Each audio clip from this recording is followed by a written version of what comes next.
Sports Rock. Ericsson, Garnacho hasn't stopped. Garnacho has scored in stoppage time. And Manchester United have nicked it. For updates in the world of football. Sterling for Liverpool. He's seen Henderson face to face with Fernandinho. Henderson! Oh wow! Lift the Anfield roof. Company's error, yes. Formula One. Near him, because down the inside now comes Carlos Sainz on Lewis Hamilton. Sainz just squeezes Hamilton, who goes over the rumble strip. Cycling. Boxing.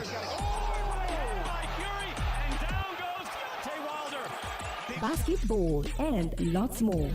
Listen to us live on Skill. For more inquiries, please call 0806 242 9799. Sports Rush, your everyday dose of sports.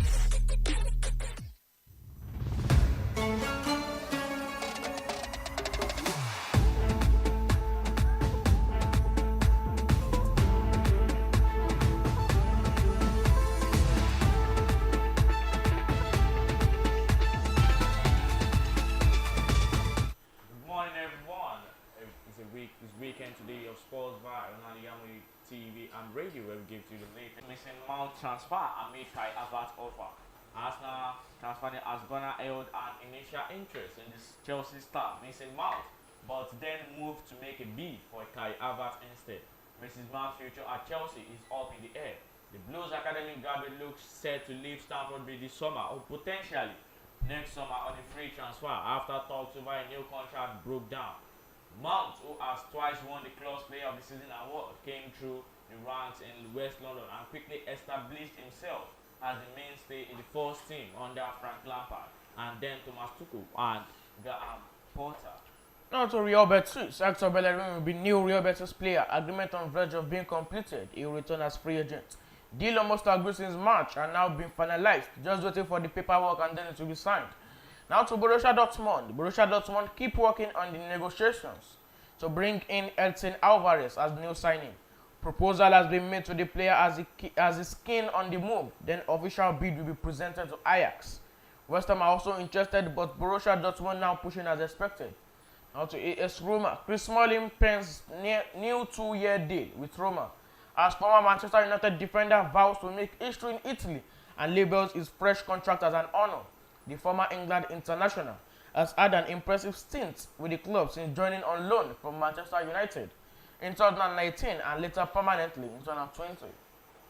And Arsenal talks progressing for Declan Rice's teammate as Manchester City make major call. Yeah, Arsenal are progressing in talks to sign the Southampton midfielder Romeo Lavia.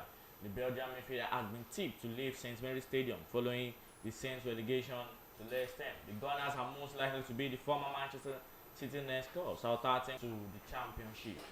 New Rice bid. Latest on Mikel Arteta's Premier League and the Champions League. The transfer window may Arteta wants to boost his squad options as he prepares to lead them to both Premier League and Champions League glory.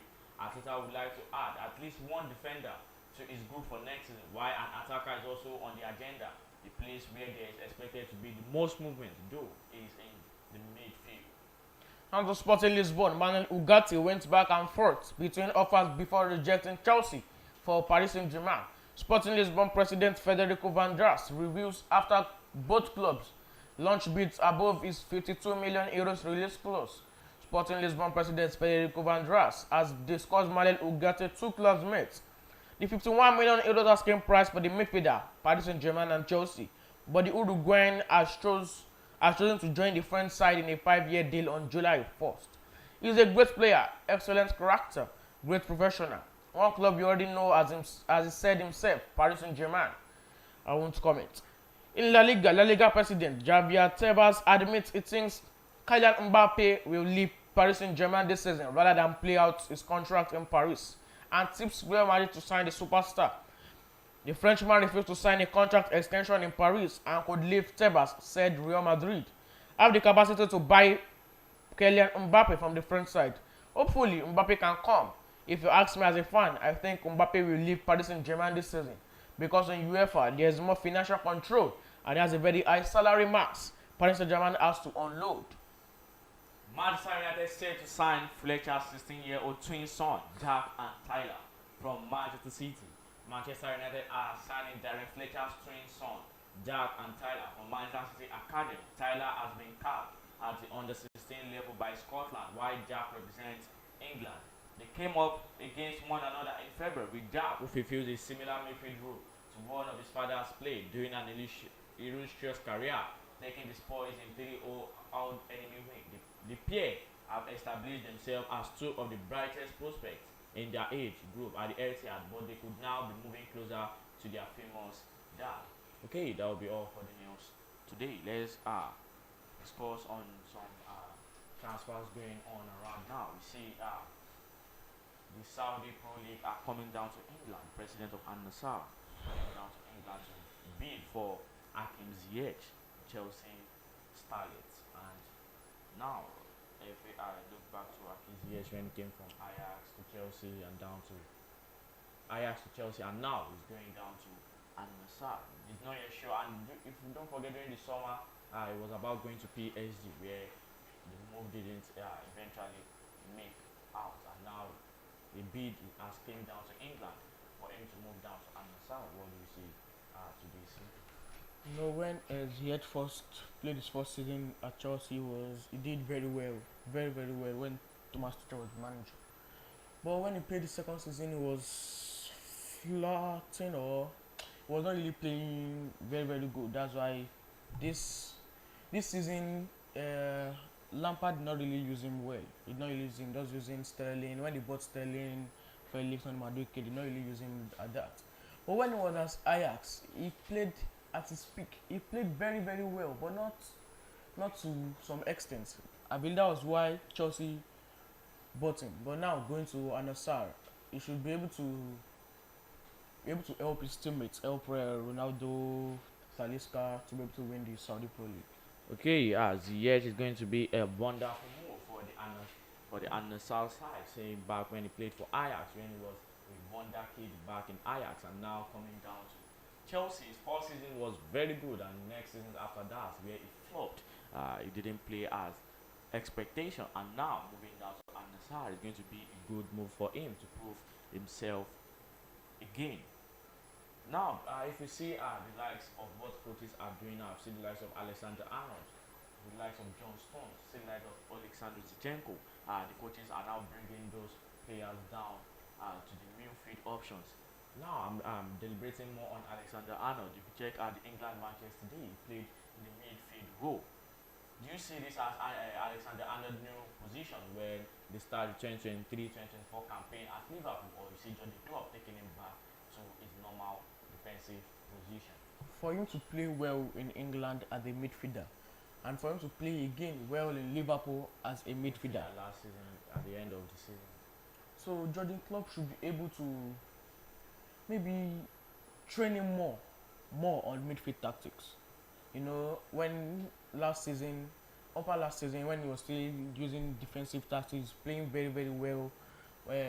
For the upper last season Premier League top 10 players, I think it was in the top 10 for defender. But now coming to the midfield, he's going to be a very good player. Okay, Alexander Arnold is going to be a very good player if he is trained in the midfield position. Don't forget, when Alexander Arnold was still back in the defensive position, he was more of an attacking player compared to a defensive player. Back when he was still under 16, he was playing the forward, he was playing in the striking position back when he was under 16. But when he came down to Liverpool, he was taken back to the defensive right back, and now they are introducing him to the midfield. Is going to be a good option if Jordan Klopp buys another replacement for him as the right back, and therefore goes Alexander Arnold in the midfield option. Okay, let's quickly take on the results of the matches that went on yesterday. Yesterday, Finland defeated Slovenia 2-0. Greece defeated Republic of Ireland 2-1. England defeated Malta 4-0. France defeated Gibraltar 3-0. Switzerland defeated Andorra 2-1. Turkey 2-3.